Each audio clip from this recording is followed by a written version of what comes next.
प्यारे बच्चों, आज शिक्षक दिवस है। हमारे भारत देश में प्रतिवर्ष 5 सितंबर को शिक्षक दिवस मनाया जाता है।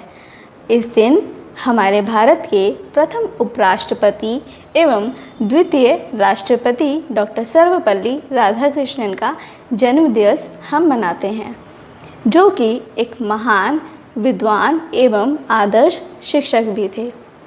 आइए हम जानते हैं डॉक्टर सर्वपल्ली राधाकृष्णन के बारे में। अज्ञानता को दूर करके ज्ञान की ज्योति जलाई है।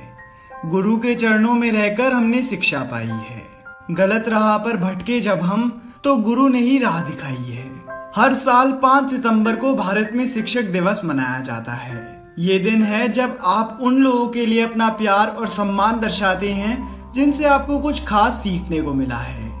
जिनके लिए आप अपना सम्मान प्रकट करते हैं, वो स्कूल टीचर से लेकर कॉलेज प्रोफेसर तक, ट्रेनर से लेकर कोच तक, कोई भी किसी भी क्षेत्र का हो सकता है। ये हम सभी जानते हैं कि इस दिन भारत के पहले वाइस प्रेसिडेंट और दूसरे प्रेसिडेंट डॉक्टर सर्वपल्ली राधाकृष्णन का जन्म हुआ था। उनका जन्मदिन भारत में टीचर्स डे के तौर पर मनाया जाता है, पर हम ये नहीं जानते कि सिर्फ उन्हीं के जन्मदिन पर टीचर्स डे क्यों मनाया जाता है और इतिहास में वो कौन सा किस्सा हुआ था जिसके बाद से 5 सितंबर को टीचर्स डे के तौर पर मनाया जाने लगा। इस वीडियो को अंत तक देखते रहिए, मैं आपको टीचर्स डे की पूरी कहानी बताऊंगा। डॉक्टर सर्वपल्ली राधाकृष्णन भारतीय शिक्षक और महान फिलोसोफर थे। पॉलिटिक्स ज्वाइन करने से पहले वे 40 वर्षों तक शिक्षक रहे। वे ऑक्सफोर्ड यूनिवर्सिटी में भी प्रोफेसर रह चुके हैं। डॉक्टर सर्वपल्ली राधाकृष्णन ने भारत को शिक्षा के क्षेत्र में नई ऊंचाइयों पर ले जाने में अहम भूमिका निभाई है। बचपन से किताबें पढ़ने के शौकीन राधाकृष्णन का जन्म तमिलनाडु के तिरुतनी गांव में 5 सितंबर 1888 को हुआ था। डॉक्टर राधाकृष्णन को सर्वपल्ली नाम उनके पूर्वजों से मिला, क्योंकि उनके पूर्वज सर्वपल्ली गांव में रहते थे। इसीलिए वे चाहते थे कि उनके नाम के साथ उनके गांव का नाम भी जुड़ा रहे। साधारण परिवार में जन्मे राधाकृष्णन का बचपन तिरुतनी और तिरुपति जैसे धार्मिक स्थलों पर बीता। वह शुरू से ही पढ़ाई लिखाई में काफी रुचि रखते थे। उनकी शुरुआती पढ़ाई Christian missionary foundation Lutheran mission school में हुई और आगे की पढ़ाई उन्होंने मद्रास क्रिश्चियन कॉलेज से पूरी करी। राधाकृष्णन को अपनी एकेडमिक लाइफ में कई स्कॉलरशिप से नवाजा गया और इन्हीं का इस्तेमाल करके उन्होंने फिलॉसफी में मास्टर्स की डिग्री हासिल करी। राधाकृष्णन ने फिलॉसफी का कोर्स खुद से नहीं चुना था और ना ही उनका इस फील्ड में कोई खास इंटरेस्ट था। हुआ ये था कि उनके कजन ने हाल ही में सेम कॉलेज से फिलॉसफी में अपनी ग्रेजुएशन पूरी करी थी और उन्होंने कोर्स खत्म होने के बाद अपनी किताबें राधाकृष्णन को दे दी। इन किताबों के मिलने पर ही उन्होंने तय करा कि वह आगे की पढ़ाई फिलॉसफी के क्षेत्र में ही करेंगे। उस समय पर मिशनरी इंस्टीट्यूशंस में ज्यादातर क्रिश्चियन प्रोफेसर्स हुआ करते थे और वो अक्सर हिंदुइज्म को क्रिटिसाइज किया करते थे। राधाकृष्णन को ये बात बिल्कुल पसंद नहीं थी और वे अक्सर इंडियन फिलॉसफी और हिंदुइज्म को प्रोटेक्ट करते हुए नजर आ सकते थे, पर जिंदगी में कभी भी उन्होंने किसी और इंस्टीट्यूशन या धर्म को ठेस नहीं पहुंचाई। इसके अलावा डॉक्टर सर्वपल्ली राधाकृष्णन की 16 वर्ष की उम्र में सेवकमू नाम की एक लड़की से शादी करा दी गई थी। फिर उन्होंने मद्रास प्रेसिडेंसी स्कूल से फिलॉसफी पढ़ानी शुरू करी और यहीं से उनका टीचिंग करियर शुरू हुआ। इसके बाद वो यूनिवर्सिटी ऑफ मैसूर में फिलॉसफी पढ़ाने गए।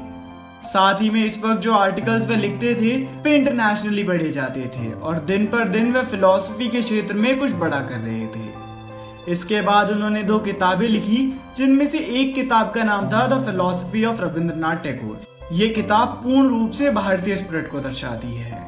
इसके अलावा कई बार उन्हें हार्वर्ड यूनिवर्सिटी और ऑक्सफोर्ड यूनिवर्सिटी ने गेस्ट लेक्चर्स देने के लिए भी इनवाइट करा था।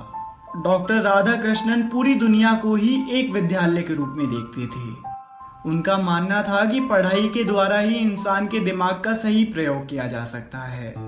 उन्होंने अपने लेख और भाषणों के जरिए भारत की फिलॉसफी को दुनिया के सामने रखने में महत्वपूर्ण योगदान दिया। सारी दुनिया में उनके लेखों की काफी प्रशंसा की गई है। इसके बाद उनका पॉलिटिकल करियर शुरू हुआ, जहां वो हमेशा इंडियन स्पिरिट और इंडियन कल्चर की रक्षा करते हुए सामने आते थे। वे इसके खिलाफ थे कि किस तरह से यूनिफॉर्माइज्ड वेस्टर्न कल्चर हमारे देश के कल्चर को दबा रहा था। इनके जन्मदिन के दिन टीचर्स डे इसलिए मनाया जाता है क्योंकि जब वे 1962 में भारत के प्रेसिडेंट थे तो उनके कुछ दोस्तों और स्टूडेंट्स ने उनसे उनका जन्मदिन मनाने की अनुमति ली।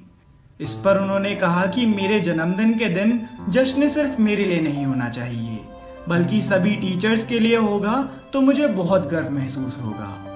तब देश भर में 5 सितंबर 1962 को पहली बार टीचर्स डे मनाया गया था। दुनिया के सभी महान व्यक्तियों का कहना है कि हम जब तक जिंदा हैं हमें तब तक जहां से मिले ज्ञान बटोरते रहना चाहिए।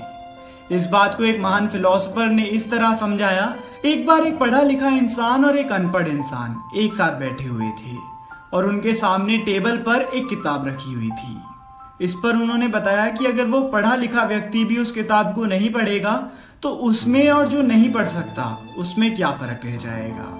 इसीलिए जिस तरह से भी जहां से भी ज्ञान मिल सके ले लेना चाहिए और ये सिर्फ किताबों तक ही सीमित नहीं रहना चाहिए। टीचर्स डे का एक स्टूडेंट और टीचर की जिंदगी में बहुत ज्यादा महत्व है। स्कूल्स और कॉलेजेस में इस दिन को धूमधाम से मनाया जाता है। वैसे तो टीचर और स्टूडेंट के रिश्ते में एक अनुशासन होता है, लेकिन इस दिन स्टूडेंट्स अपने टीचर को खुलकर बताते हैं कि वे उनके लिए कितने स्पेशल हैं। जहां टीचर्स डे भारत में 5 सितंबर को मनाया जाता है, वहीं बाकी देशों में इस दिन को 5 अक्टूबर के दिन मनाया जाता है। तो दोस्तों, ये थी कहानी टीचर्स डे और डॉक्टर सर्वपल्ली राधाकृष्णन। तो आज हमने देखा डॉक्टर सर्वपल्ली राधाकृष्णन जी के जीवन के कुछ अंश। इनके जन्म दिवस को हम प्रतिवर्ष 5 सितंबर को शिक्षक दिवस के रूप में मनाते हैं।